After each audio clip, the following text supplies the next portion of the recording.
Bonsoir à tous et bienvenue aux 20h de la télévision du Burkina. Voici les titres. Les membres du Haut Conseil pour la réconciliation et l'unité nationale ont été installés ce matin par le président du Faso. Ils ont pour mission de rechercher et situer les responsabilités sur les crimes économiques et de sang de 1960 à nos jours. L'objectif est de faire la lumière sur ces dossiers et de réconcilier les Burkinabés entre eux. Les centres de santé de Fadangourma fonctionnent au ralenti depuis ce matin. Une grève du syndicat des travailleurs de la santé humaine et animale paralyse les services. Les membres du syndicat protestent contre les lenteurs dans le traitement des dossiers des agents de santé.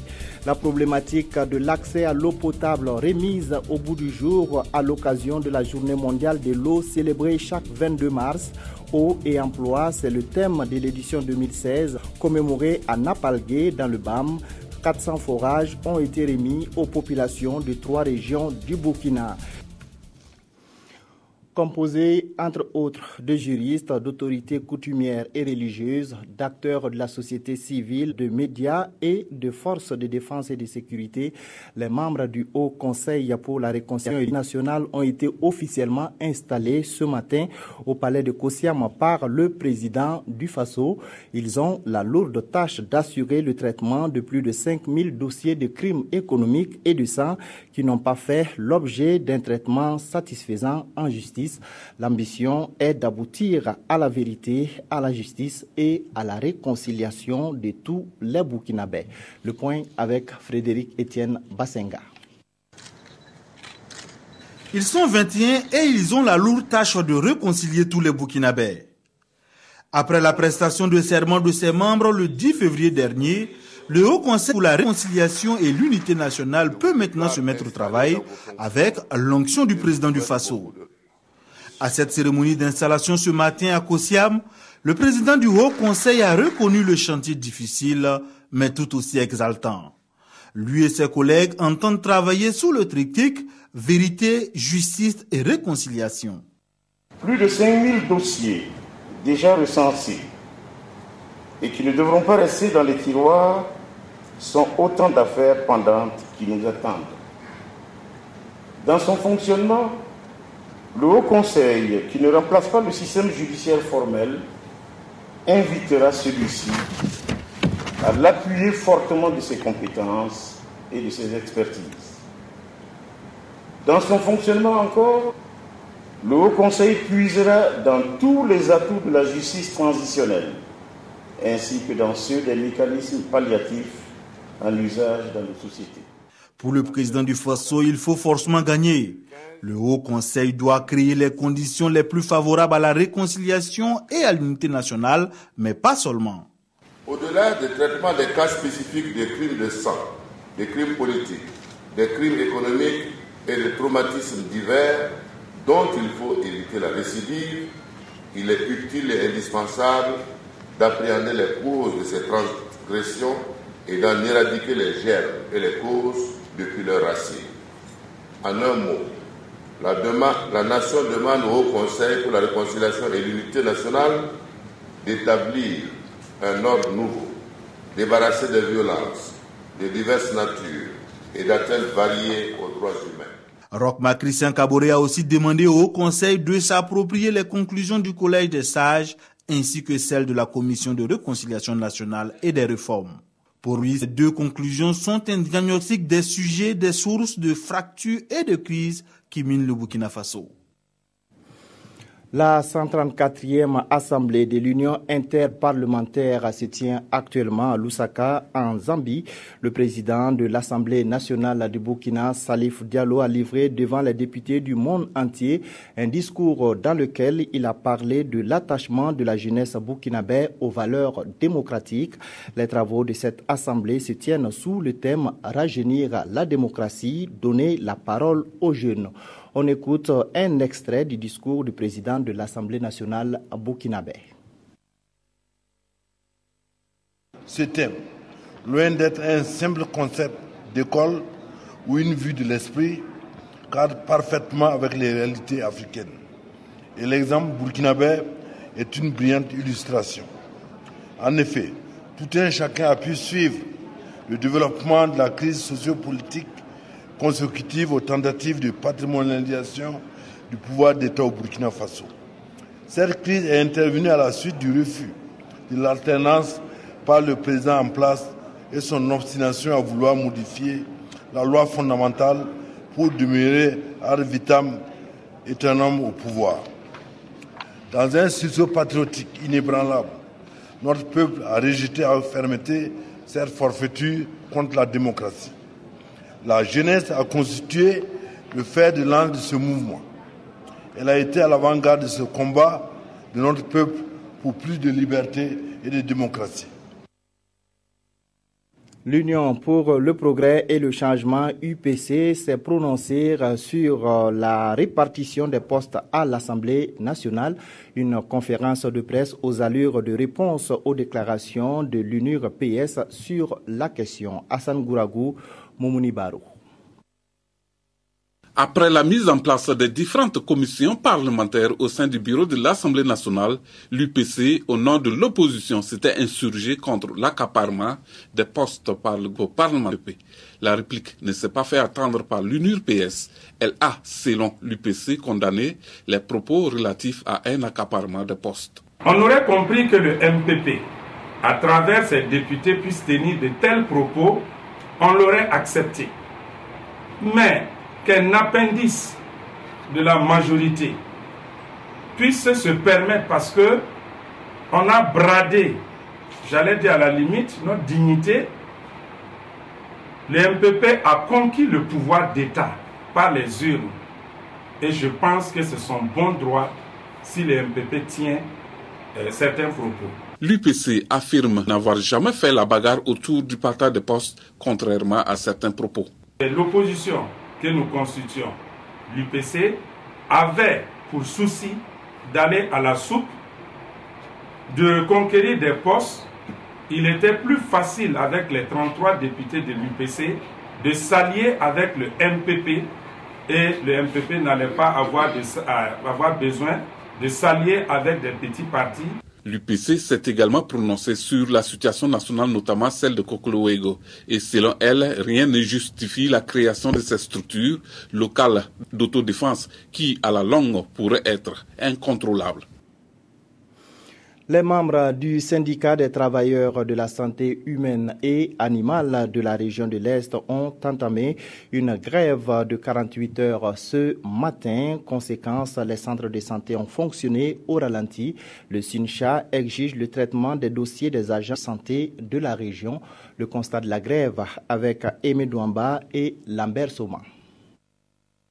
Des portes closes, nous sommes au CSPS 1 de Fadangourma. Dans tous les autres CSPS de la ville, c'est le même constat. Au CHR, c'est le service minimum. Les couloirs d'habitude bondés de monde sont pratiquement vides. Certains patients sont là et attendent.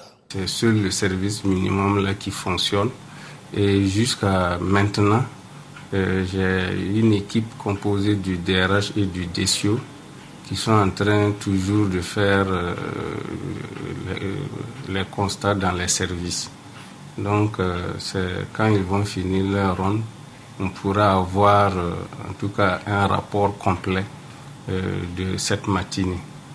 Les 5 sections du syndicat des travailleurs de la santé humaine et animale sont en mouvement de grève pour 48 heures. Cette grève se justifie par les motifs suivants. Nous exigeons un audit sur les traitements de correction des indemnités et autres des agents de santé de la région de l'Est. Nous exigeons également que nous ne voulons plus constater de perte de dossiers. Nous exigeons qu'un feedback puisse être au moins fait sur les dossiers qui ont été rejetés suite aux corrections. Et nous exigeons aussi le respect de la liberté du droit syndical. Et il y a un point également où nous exigeons le départ sans condition de monsieur le directeur régional du budget. Et enfin, nous exigeons qu'après l'audit, tous ceux qui seront reconnus comme fautifs partent de cette région. Les membres du SYNCHA se réservent le droit d'engager d'autres formes d'action pour l'aboutissement de leurs revendications. Mais, en attendant, les malades eux aussi sont présents et espèrent des soins dans les meilleurs délais. Le gouvernement a adopté hier en Conseil des ministres extraordinaire un projet de loi de finances rectificative du budget de l'État gestion 2016. Le budget initial a été revu pour prendre en compte un certain nombre de facteurs. Quels sont les nouveaux chiffres du budget proposé? Quels sont les recadrages et les ajustements opérés par le gouvernement? La réponse dans cette analyse que nous propose Drissa Seri. Le Conseil extraordinaire des ministres du 21 mars 2016 a adopté le projet de loi des finances rectificative qui s'établit en recette à 1 617 milliards de francs CFA contre 1 583 milliards de francs CFA initialement, soit une hausse de 2,14%. En dépenses, 1 919 milliards de francs CFA contre 1 823 milliards de francs CFA initialement, soit une hausse de 5,31%. Le besoin de financement se chiffre à 302 milliards de francs CFA pour un taux de croissance espéré de 5,8% en 2016. Pour le gouvernement, le projet de loi des finances rectificative gestion 2016 vise à prendre en compte au budget de l'État la nouvelle configuration du gouvernement et à apporter des ajustements au budget au regard de l'évolution du contexte. L'une des caractéristiques de la nouvelle loi des finances, c'est l'augmentation des charges. Des ajustements ont été opérés pour prendre en compte un certain nombre de dépenses qui avaient été omises dans le budget initial. Soit 40 milliards de francs CFA d'incidence de la loi 081 due à l'alignement du statut des contractuels sur celui des fonctionnaires, 20 milliards de francs CFA de soutien à la filière coton, 9 milliards au titre du programme socio-économique d'urgence de la transition, 2 milliards pour les études prospectives de réalisation des projets étatiques. À cela, il faut ajouter l'impact financier des mesures sociales annoncées par le gouvernement et la réalisation du processus de scission ou de fusion de certains ministères. Comment l'État va procéder pour résorber le déficit budgétaire? Il pourra recourir aux méthodes traditionnelles, c'est-à-dire solliciter des aides budgétaires directes et faire appel à l'endettement pour réaliser ces projets. Le ministère de l'économie et des finances compte mettre en place d'autres stratégies, rationaliser la masse salariale, réduire le train de vie de l'État et revoir à la hausse les objectifs de recouvrement assignés aux 3 régies de recettes, plus 58 milliards de francs CFA au total, soit 34 milliards de francs CFA pour les impôts, 20 milliards de francs CFA pour les douanes et 3 milliards de francs CFA pour le trésor. Normalement, l'exécution de la loi des finances rectificative ne devrait poser aucun problème. Le gouvernement de la transition avait mis l'accent sur l'apurement de la dette intérieure et le recouvrement des chèques impayés. Même si en fin 2015, on est tombé dans une impasse budgétaire, l'État a pu dégager de nos jours une épargne budgétaire de 50 milliards de francs CFA. Par contre, les conditions de réalisation et le calendrier de mise en œuvre du nouveau budget suscitent des interrogations. Cette loi de finances rectificative devra être soumise à l'Assemblée nationale pour examen et adoption, alors qu'on est déjà à la fin du premier trimestre 2016. Avec la création des postes de secrétaires généraux adjoints, la volonté de réduire le train de vie de l'État ne restera-t-elle pas un vœu pieux? On l'imagine pour l'instant, la préoccupation des départements ministériels, c'est de s'assurer que les salaires seront payés à bonne date, qu'ils pourront disposer rapidement de crédits pour dérouler leur programme d'activité. La communauté internationale célèbre aujourd'hui, 22 mars, la journée mondiale de l'eau. Au Burkina Faso, c'est à Napalgué, dans le BAM, que s'est tenue la cérémonie officielle de cette journée sous le thème eau et emploi. Une cérémonie qui a permis d'interpeller sur l'urgence de faire de l'accès à l'eau potable une priorité. Ibrahim Sombier, Olopoda. Eau et emploi, au-delà des mots, le thème de la Journée mondiale de l'eau, édition 2016, rend hommage aux professionnels de tous les métiers qui luttent pour l'accès universel aux services d'eau potable. Jadis réservé aux seuls ingénieurs et autres techniciens de l'eau, le domaine de l'eau fait appel aujourd'hui aux sociologues, aux économistes, aux juristes, aux communicateurs et journalistes, aux chercheurs, managers, bref, à plusieurs corps de métiers. C'est pour interpeller toutes les parties prenantes du secteur de l'eau et de l'assainissement. Parce que nous lions toujours l'eau à l'assainissement. Les interpeller pour au moins 3 choses. La sensibilisation quant à la nature périssable et épuisable des ressources en eau. Les sensibiliser pour l'entretien et la préservation de la qualité de l'eau. Les sensibiliser pour un accès équitable à l'eau. L'accès universel à l'eau et à l'assainissement est la directive donnée par l'Assemblée générale des Nations unies en décembre 2015 lors de l'adoption des objectifs de développement durable. Et à l'échelle du Burkina, l'adoption de la loi portant droit d'accès à l'eau et à l'assainissement érige le combat pour un accès durable aux services d'eau et d'assainissement en une priorité absolue et en un devoir de tout citoyen. Nous serons toujours aux côtés du gouvernement et des populations pour faire de l'eau une priorité, concrétiser le droit d'accès à l'eau, que les enfants puissent disposer aussi de l'eau potable, que ce soit à domicile, que ce soit au niveau des établissements scolaires. Et enfin, c'est aussi faire en sorte qu'au niveau des formations sanitaires, qu'il n'y ait plus de centres de santé sans ouvrage d'eau potable. Comme mesure phare pour booster le secteur de l'eau, le gouvernement burkinabé annonce pour le 31 mars prochain le lancement de la campagne Zéro Corvée en réponse à un engagement pris par le président du Faso lors de la campagne électorale. À l'occasion de la célébration de cette journée, l'UEMOA, dans le cadre de son programme d'hydraulique villageoise, a mis 400 forages à disposition des populations de 3 régions du Burkina, coût de réalisation des infrastructures, plus de 2 milliards de francs CFA. Ibrahim Sombier, Olopoda. La corvée eau de la vie de l'UEMOA, au-delà de la pénibilité de cette tâche, elle sape tout effort de développement.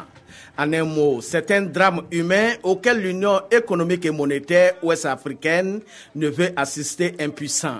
Ces 400 forages que l'organisation sous-régionale offre au Burkina Faso dans le cadre de son programme hydraulique villageoise font partie de la réponse de l'UEMOA à une problématique commune à ses 8 États membres. L'UEMOA a compris que sans eau, il n'y a pas la vie, sans eau, il n'y a pas l'agriculture, sans eau, il n'y a pas l'élevage, sans eau, il n'y a pas l'aquaculture, sans eau, il n'y a pas l'assainissement et la santé.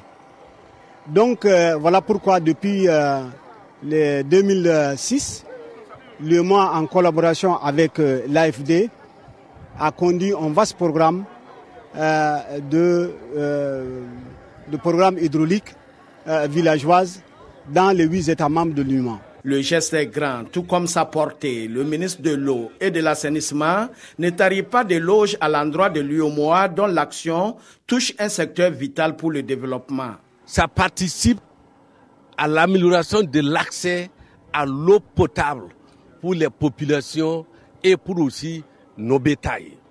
Ça participe à l'atteinte des objectifs du programme du président Kaboré qui a promis la corvée zéro à l'issue de son mandat. Ces forages sont réalisés par la Sonater, la Société nationale de l'aménagement des terres et de l'équipement rural. Et les plus heureuses, ce sont ces femmes qui faisaient de longues distances pour avoir le liquide précieux. On s'approvisionnait dans ces mares, mais avec ces forages, on a de l'eau potable pour améliorer notre condition de vie. C'est la preuve que la Sonater a les capacités pour pouvoir réaliser de telles infrastructures. Ça fait partie donc de l'expertise de la Sonater. Donc c'est un volet de notre expertise que nous venons de voir concrétiser. 2 milliards 700 millions de francs CFA, c'est le coût global de ces 400 forages réalisés dans les régions du plateau central, du centre-sud et du centre-nord. Le PAFASP, le programme d'appui aux filières agro-silvo-pastorales, invite les acteurs du monde rural à s'approprier le contenu de la loi 034 sur le foncier. Il a organisé une rencontre de sensibilisation et d'information au profit des producteurs de Bobo Dioulasso, Hassan Gouragou et Moussa Sanon. La sécurisation foncière constitue un des facteurs contraignants dans la mise en œuvre des initiatives des promoteurs de micro-projets de petites irrigations et des acteurs des infrastructures structurantes. Le PAFASP, le programme d'appui aux filières agro-silvopastorales, a compris que l'appropriation des orientations de la loi foncière par ces acteurs était la solution. Nous avons prévu par exemple de réaliser pour les vergers irrigués par exemple 600 hectares de vergers et chaque promoteur doit avoir un verger de 5 hectares.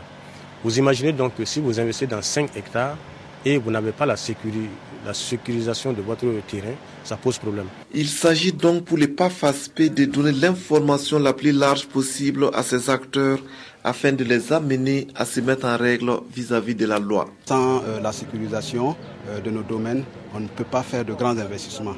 Et si on a un tel projet qui nous appuie pour mieux comprendre la loi, pour voir comment nous pouvons faire afin de sécuriser nos domaines, je crois que c'est très important. Sur le terrain, cela va consister à mettre en place dans un certain nombre, dans toutes les communes du Burkina Faso, des institutions de sécurisation foncière pour permettre aux producteurs d'avoir accès à des services pour qu'on leur délivre des actes qui les permettent d'être sécurisés sur leur terre.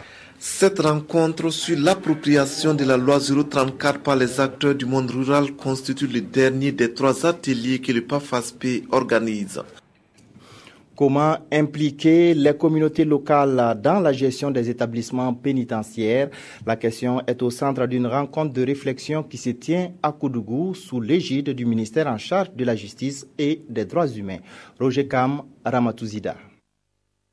La gestion des établissements pénitentiaires au centre d'une rencontre entre les acteurs sociaux. L'objectif est d'inviter ici les différentes communautés à s'impliquer davantage dans la gestion de ces centres d'accueil. Il s'agit de dégager le rôle et la contribution de ses partenaires dans la réinsertion sociale, l'humanisation des prisons et le suivi des pratiques pénitentiaires pour plus de professionnalisme. Le diagnostic est que leur implication est mitigée. Et de ce point de vue, l'administration pénitentiaire estime qu'il est temps de faire appel à tous les acteurs concernés par cette question de réinsertion sociale des détenus, cette question d'humanisation des prisons, cette question de correction de la personne délinquante, afin que nos prisons soient des prisons à l'image des normes internationales. 3 jours pour assurer les participants sur la mission et le fonctionnement de ces établissements pénitentiaires dissimulés un peu partout à travers le pays. Nous sommes tous des prisonniers potentiels. Bon, par rapport à ça, il faut que d'abord les lois que nous prenons aujourd'hui pour ces coutumiers-là, les comportements que nous avons pour ces détenus-là, il ne faut pas que nous exagérions. Il faut bien qu'on sache qu'un jour ou l'autre, nous pouvons être là et que ce que nous avons peut-être fait pour ces détenus, nous aussi nous le subissons. Il est attendu de ces acteurs sociaux une prise de conscience dans leur accompagnement à la gestion de ces centres pénitentiaires. De ces travaux de réflexion, il va ressortir des pistes de coopération et des stratégies pour un meilleur engagement des communautés dans la gestion et la réinsertion des détenus. La journaliste Céline Elola de la radio municipale de Ouagadougou a remporté le prix panafricain EFOA d'Orkeno en catégorie radio, bien sûr. Ce prix récompense les reportages qui font la promotion de l'abandon des mutilations génitales féminines. La remise du prix avec Alidou Badini et Ismaël Diloma Sirima. Céline Elola, journaliste à la radio municipale de Ouagadougou, est la lauréate radio du prix panafricain EFOA d'Orkeno. Ce prix récompense les reportages sur les mutilations génitales féminines. Dans son œuvre, Céline Elola a mis l'accent sur la participation des hommes à la promotion de l'abandon des mutilations génitales féminines. J'ai choisi ce sujet-là parce qu'il m'importait, il me tenait à cœur de voir cesser la pratique de l'excision dans mon pays. C'est une pratique qui perdure et quand on cesse de parler d'une pratique néfaste, elle ressurgit et il ne faut pas pour moi cesser d'en parler. Le prix EFOA d'Orkeno est à sa première édition. Il a connu la participation de 91 œuvres, dont 9 du Burkina Faso. Donc ce prix de Céline est pour moi l'invite à toute la presse à redoubler d'efforts. On parle de choses qui sont extrêmement visibles, mais ces questions-là sont extrêmement sensibles. Et il faut que de la même façon que nous avons parlé de démocratie pendant des années, il faut que nous parlions de la fin de ces mutilations-là avec beaucoup de force. Le prix EFOA d'Orkeno est une création du Fonds des Nations Unies pour la population, UNFPA. Il se propose d'accompagner entièrement Céline Elola dans la production de l'œuvre de son choix. Et puis, l'ambassadeur de l'Union européenne au Burkina condamne les attaques contre l'aéroport et une station de métro à Bruxelles. Pour Jean Lamy, ces attaques sont des actes terroristes et contraires aux valeurs de développement partagées par les pays de l'Union européenne. On écoute Jean Lamy. Nous venons d'apprendre les attentats qui viennent de frapper Bruxelles. Ceci vient après, malheureusement, une série d'autres attentats qui ont eu lieu en Afrique, comme vous savez, à Grand-Bassam, en Côte d'Ivoire, à Ouagadougou, à Bamako, après Paris. Et je ne peux que redire que l'Union européenne est solidaire des victimes et extrêmement choquée par ce qui arrive. Ces attaques sont des atteintes aux valeurs que nous défendons tous et qui sont des valeurs de développement, des valeurs partagées, notamment par l'Union européenne et par tous ses partenaires, et ici aussi au Burkina Faso. Voilà des propos recueillis par Jean-Eudes Bayala et Aimé Solange Guigma. La revue de presse à présent, à la une des quotidiens du jour, le mouvement d'humeur des populations riveraines de la zone industrielle de Kosodo et les suites de l'élection présidentielle au Bénin. La revue de presse, c'est avec Sibidi Issa Lankwande. Patrice Talon remporte les élections au Bénin face à Lionel Zinsou avec plus de 65% des suffrages. Une victoire haut la main commentée par les quotidiens. Pour les éditions Le Pays, les raisons de cette victoire de Talon sont à rechercher dans le parachutage de Zinsou dans cette compétition électorale imposée par le président Yahi Boni. Une entrée par effraction sanctionnée par les Béninois, recalée pour inaptitude moteur aux commandes de l'État, commente l'observateur Palga, qui salue l'attitude républicaine du perdant qui a tout de suite reconnu sa défaite. Plus que cela, souligne le journal Le Soir, il faut reconnaître une grandeur d'esprit à Zinsou dont le comportement mérite d'être salué à sa juste valeur. Tant en Afrique, les résultats aux élections débouchent presque toujours sur des contestations, voire des violences. Mais en cela, c'est le Bénin qui gagne, poursuit Le Soir. Patrice Talon élu, que va faire Yahi Boni? Va-t-il se tirer une balle dans la tête? Se questionne aujourd'hui au Faso, lui qui a toujours juré que son richissime opposant ne sera jamais président de son vivant. Le scénario a beau être cauchemardesque pour lui, Talon va bien le remplacer au palais de la Marina. Reste aussi à savoir ce que le nouvel élu va faire de sa victoire. S'il veut réussir, pointe aujourd'hui au Faso, il faut qu'il fasse le distinguo entre les affaires et la politique. Autre sujet, chaud de matinée à la zone industrielle de Kosodo à Ouagadougou, les riverains exigent 50% des emplois dans les usines, nous informe le quotidien. Des populations des quartiers jouxtant la zone ont barricadé les accès aux usines, empêchant les travailleurs d'accéder à leurs postes. Le problème, précise le journal, réside dans le désir de ces populations de voir leurs conditions de vie améliorées. C'est tout pour cette édition. Merci de nous avoir suivis. Passez d'excellents moments en compagnie de nos programmes.